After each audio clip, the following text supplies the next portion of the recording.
If you saw chapters 1, 2, and 3, you know that we looked at different factors to consider in the design of modern training.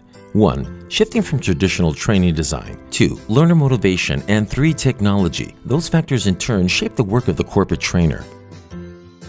To truly change the behaviors that will affect a person's performance, trainers will want to design and implement different activities that can be conducted in the field or on the job that not only reinforce what was learned in training, but also allows learners to experience for themselves the positive outcomes and benefits from applying the skills learned. The design of post-training activities should also consider the different ways in which learners stay motivated. For example, those who like being needed will be motivated with opportunities to coach or train others. People who are motivated by being the best will respond to competitive challenges where there's a chance to win. These are just a few examples of activities to support the initial training event. Really, the activities are endless and all start with the creativity of the trainer. If you can dream it, you can do it. As we learned in Chapter 2, motivation increases when people are put in a position where they stand to win or lose. Gaming is a great way to increase a learner's intrinsic motivation and is something that can be incorporated at any stage, regardless of the training methodology.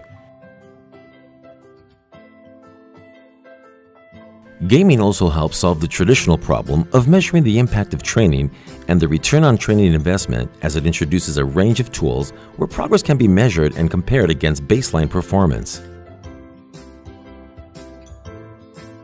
But the corporate trainer still needs a way to cut through organizational and technological noise and ensure the training messages are received.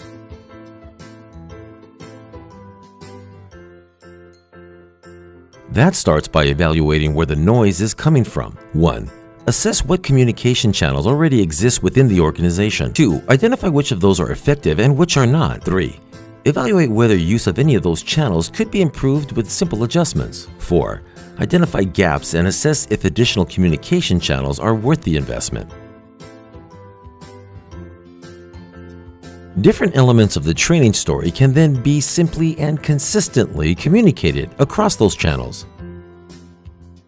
In addition, there are no nice-to-haves when it comes to modern training content. Nice-to-haves are not need-to-haves.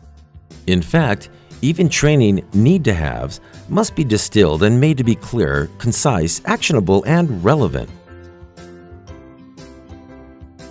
We also want to design training experiences that align with behaviors people have already adopted around technology, such as how we like, share, comment, text, post, and so on.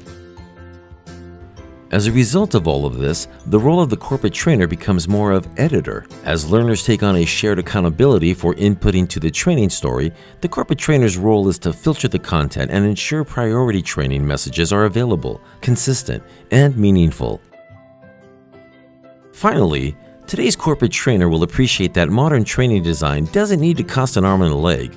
Many of the needed tools are already available, and many of those that aren't can often be accessed easily without breaking the bank.